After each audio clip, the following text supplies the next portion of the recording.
बिस्मिल्लाहिर्रहमानिर्रहीम। अस्सलामु अलैकुम नाज़रीन। 18 मार्च 2024। अच्छा, लास्ट वीडियो में जो मैंने आपको चीज़ें बताई हैं, बहुत सारे लोग उसमें जो है वो कमेंट कर रहे हैं कि आपने मार्च तक बताया तो पूरे 2025 तक क्यों नहीं बताया आपने। तो ये मैं वीडियो बड़ी डिटेल से बनाने लगा हूँ और इस वीडियो को जो बंदा लास्ट तक सुनेगा वो बंदा गोल्ड के रिलेट से मैं आपको बताऊँ, वो गोल्ड में वो बंदा नुकसान नहीं उठा सकता। देखिए, गोल्ड का जो रेट है इस वक्त, जो डिमांड है ना, लोग सिर्फ उसी के बारे में बात करें। कोई चीज़ महंगी हो रही है तो महंगी होगी जी, महंगी होगी। सस्ती हो रही है तो जी सस्ती होगी, सस्ती होगी। पता किसी को कुछ भी नहीं है फैक्ट्स के साथ। मैं आपके साथ कुछ वो चीज़ें शेयर करूंगा जिनको सुनकर आपको इस चीज़ का आइडिया होगा कि मार्केट असल 2025 तक सोना कहाँ तक जा सकता है। इसमें अगर रेट नीचे गिरने वाला होगा तब भी मैं आपको अपडेट करूँगा कि रेट कितना नीचे गिरेगा।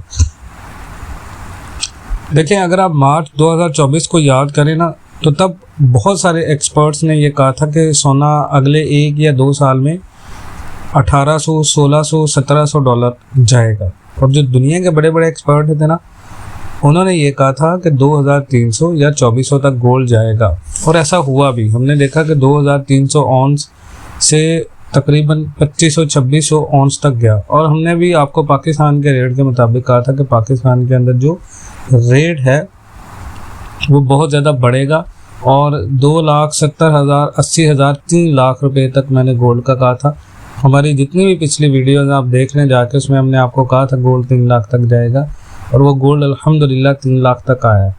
लेकिन सिर्फ कुछ महीने गुजरने के बाद अगर आप देखें तो सोना 2024 में 2400 का लेवल तोड़ चुका था और फरवरी 2025 तक आज ये 3,000 डॉलर के ऊपर मार्केट ने क्लोजिंग दी है और यहाँ पर ये 3,000 डॉलर से भी ऊपर चला गया। अगर यही ट्रेंड जारी रहता है तो जल्द ही गोल्ड जो है वो 3,200 डॉलर का मार्कअप भी क्रॉस करेगा और ऐसा हो सकता है। मार्केट में इतनी पोटेंशियल है।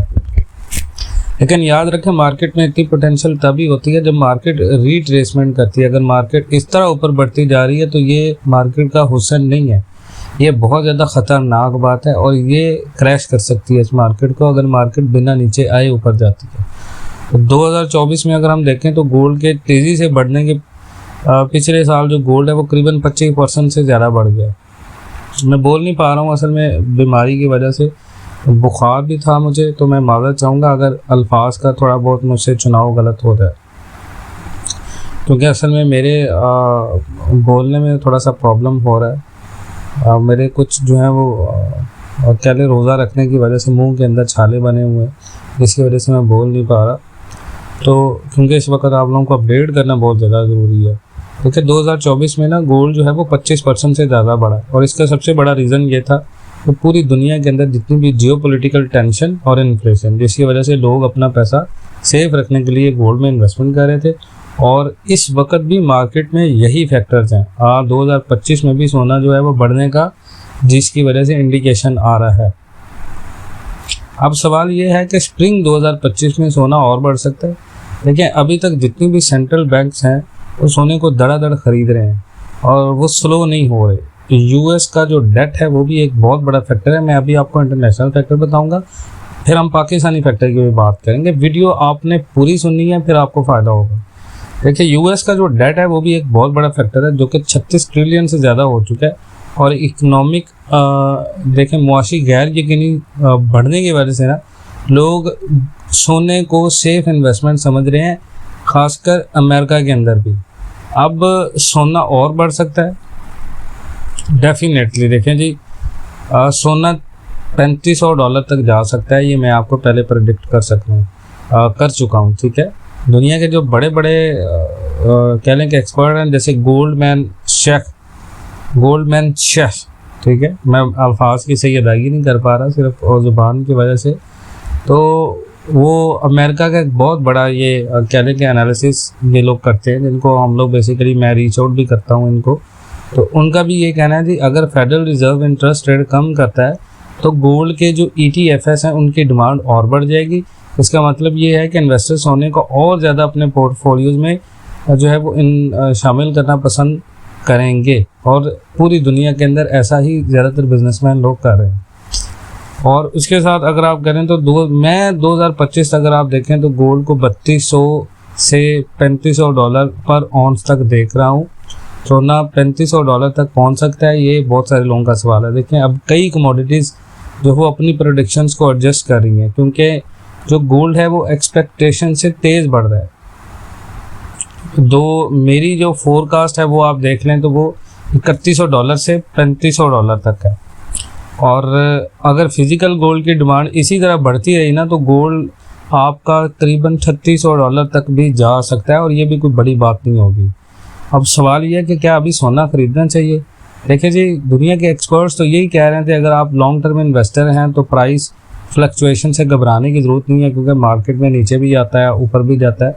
तो जो बहुत सारी चीज़ें सोने की कीमत को कंट्रोल करती हैं, सिर्फ एक फैक्टर पे डिपेंड नहीं करती, बल्कि दुनिया के बहुत सारे हालात के ऊपर गोल्ड की मार्केट जो है वो आप कह लें तो वो डिपेंड कर रही है। अब 2025 के दौरान सोना बढ़ने के स्ट्रॉन्ग चांसेस हैं। उसकी वजह भी हैं कि मिड ईयर तक अगर ये $3200 या $3300 तक चला गया तो साल के एंड तक 3500 का टारगेट आसानी से अचीव हो जाएगा। लेकिन प्राइस फ्लक्चुएशन भी हो सकती है, इसलिए अगर आप इन्वेस्टमेंट करें तो लॉन्ग टर्म स्ट्रेटजी के साथ करें, क्योंकि पाकिस्तान में गोल्ड की प्राइस बहुत सारे लोगों का सवाल है कि कहाँ तक जाएगी अगर गोल्ड मार्केट $3500 तक जाती है। देखिए इंटरनेशनल मार्केट में गोल्ड का ट्रेंड बहुत स्ट्रॉन्ग है, और फरवरी 2025 और मार्च 2025 तक गोल्ड जो है वो 2950 से अब 3100 और 3030-40 तक आ चुका है। और मेरा ये कहना है कि 2025 के एंड तक ये 3500 पर औंस तक जा सकता है। अगर ये हुआ तो पाकिस्तान में सोने की कीमत रिकॉर्ड लेवल तक बढ़ जाएगी।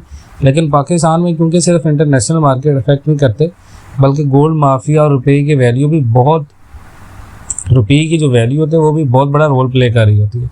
अब पाकिस्तान में गोल्ड माफिया किस तरह काम करता है, पाकिस्तान में गोल्ड प्राइसेस को कुछ बड़े ग्रुप्स कंट्रोल करते हैं। ये माफियाज जो होते हैं वो आर्टिफिशियली शॉर्टेज क्रिएट करके डिमांड और प्राइस दोनों को बढ़ा देते हैं पाकिस्तान में। और जब इंटरनेशनल मार्केट में प्राइस बढ़ती है तो ये माफिया पैनिक बाइंग को और बढ़ावा देते हैं, जिससे लोकल मार्केट में गोल्ड की कीमत तेज़ बढ़ती है। और ये चीज़ मैं आपको बार बार वीडियोस में कह रहा हूँ कि बाइंग सेलिंग का ग्रुप जो मैंने बनाया उसको लाजमन ज्वाइन करें। बहुत सारे लोग कह रहे थे आपने फीस के चक्कर में, और भाई हर बंदे की अलग स्ट्रेटजी है, हर बंदे का अलग जो है वो बाइंग प्राइस है, सेलिंग प्राइस है। तो मैं उस लिहाज से आपको बताऊंगा ना, उसके लिए तो मैं फिर एक एक बंदे को सर्विसेज के थ्रू ही रखूंगा ना। अब उसमें हर वेले बंदे को हम बताने बैठ जाएंगे या हर बंदे को बताने बैठ जाएंगे जो चस्का लेने भी आ रहा है, तो वो इस तरह तो बहुत सारे लोग हो जाएंगे। इसको नेगेटिव नहीं लें आप। अगर मैं सर्विसेज आपको हम लोग दे रहे हैं तो उसका मतलब ये है कि जो प्रोफेशनल लोग हैं, काम करना चाह रहे हैं, उन्हीं को फ़ायदा होगा। पाकिस्तान के अंदर ना अगर आप देखें तो 2024 में जब पाकिस्तान के अंदर रुपया गिर रहा था ना, तो डॉलर महंगा हो रहा था, तब गोल्ड माफिया ने मार्केट मैनिपुलेशन करके सोना रिकॉर्ड कीमत पर बेचना शुरू कर दिया था। और अगर आज 2025 में इंटरनेशनल गोल्ड प्राइस 3500 पर औंस तक चली जाती है तो पाकिस्तान में सोना आसानी से 4 लाख पर तोला या उससे भी ज़्यादा हो सकता है। तो पाकिस्तान में गोल्ड का फ्यूचर क्या है, ये बहुत सारे लोगों का सवाल है। अगर करंट ट्रेंड्स देखें तो पाकिस्तान में गोल्ड की प्राइस पर कुछ बहुत सारे फैक्टर्स असर डाल सकते हैं, जिसमें इंटरनेशनल गोल्ड प्राइस है। अगर सोना 3500 पर औंस तक जाता है तो पाकिस्तान में इसका असर सीधा पड़ेगा। अगर डॉलर रेट पाकिस्तान में 300 प्लस गया, ऐसा होगा नहीं, अगर गया तो गोल्ड का रेट 4 लाख से भी ज़्यादा तेज़ होगा। अगर पॉलिटिकल इकोनॉमिक इंस्टेबिलिटी की बात करें तो पाकिस्तान की इकोनॉमी और पॉलिटिकल इंस्टेबिलिटी अगर बढ़ती है आने वाले दिनों के अंदर, जो PTI और नून लीग या इमरान खान को रिहा कर देते हैं या हुकूमत के साथ कोई मामलात हो जाते हैं, तो आप याद रखें कि पाकिस्तान के अंदर जो ज्वेलर्स होंगे वो और ज़्यादा लोगों को गोल्ड बाय करवाएंगे, जिससे प्राइस और बढ़ जाएगी। अगर इंटरनेशनल मार्केट नीचे आ भी जाती है तो पाकिस्तान में रेट फिर भी नीचे आएगा। आपने इन्वेस्टमेंट करते हुए किन चीज़ों का ख्याल रखना है? देखिए जी, अगर आपने पाकिस्तान के अंदर गोल्ड में इन्वेस्टमेंट करना है तो आपको कुछ चीज़ों का ख्याल रखना पड़ेगा। आप शॉर्ट टर्म इन्वेस्टमेंट मत करें। गोल्ड हमेशा लॉन्ग टर्म इन्वेस्टमेंट के लिए बेस्ट होता है। जल्दी प्रॉफिट लेने का जो बंदा सोचेगा वो रिस्की होगा, उसके लिए आपको किसी न किसी सही बंदे की गाइडेंस चाहिए होगी। बहुत सारे लोग जो हैं वो ज्वेलरी का कह रहे हैं जी हम ज्वेलरी खरीद रहे हैं। अगर तो आपने अपने इस्तेमाल के लिए ख़रीदनी है, शादी वगैरह के लिए, तो आप ख़रीद लें, वरना आप बुलियन प्रेफर मैं आपको करूँगा। आप जो है गोल्ड बार्स ख़रीद लें, कॉइन्स ख़रीद लें, ये बेहतर इन्वेस्टमेंट है। प्राइस मैनिपुलेशन से आपने बचना है, हर वक्त मार्केट को आपने मॉनिटर करना है। जब माफिया आर्टिफिशियली प्राइस बढ़वाता है तो तब पैनिक बाइंग नहीं करनी। बहुत सारे लोग पैनिक बाइंग करते हैं उस वक्त। और डॉलर का रेट हम लोग देख ही रहे हैं, डॉलर का रेट स्टेबल है, तो इस वक्त पाकिस्तान के अंदर जितनी भी बाइंग हो रही है और डॉलर का रेट देख कर नहीं हो रही। तो रीसेल प्लान अपना पहले से बनाएं। गोल्ड की रीसेल टाइमिंग बहुत इंपॉर्टेंट है। जब पैनिक बाइंग होती है तब बेचना प्रॉफिटेबल होता है। तो अगर इंटरनेशनल मार्केट में गोल्ड 3500 पर ऑunce तक जाता है तो पाकिस्तान में गोल्ड 4 लाख पर तोला या इससे भी ऊपर जा सकता है। लेकिन गोल्ड माफिया, डॉलर रेट और इकोनॉमिक कंडीशंस को समझना बहुत ज़्यादा ज़रूरी होगा। अगर आप गोल्ड में इन्वेस्टमेंट कर रहे हैं तो शॉर्ट टर्म ग्रीड से आपने बचना है और लॉन्ग टर्म स्ट्रेटजी बनानी है। लॉन्ग टर्म स्ट्रेटजी सालों की नहीं होती, बाज़ आप लॉन्ग टर्म स्ट्रेटजी जो बनाते हैं वो मंथली बनाते हैं। तो आपने इस लिहाज से गोल्ड के अंदर इन्वेस्टमेंट करनी है। ग्रुप में आपके साथ लिंक शेयर कर रहा हूँ और व्हाट्सएप नंबर आपका पास स्क्रीन में आ रहा है, आप उस नंबर से ग्रुप के लिए मैसेज कर सकते हैं। तो आपको वो जो उसकी फ़ीस होगी वो पे करके आप उसका कंफर्मेशन कर देंगे तो आप ग्रुप में एंटर हो सकते हैं। बाकी इंशाल्लाह अपना बहुत सारा ख्याल रखिएगा। मिलते हैं नेक्स्ट वीडियोज़ में, तब तक के लिए अल्लाह हाफ़िज़।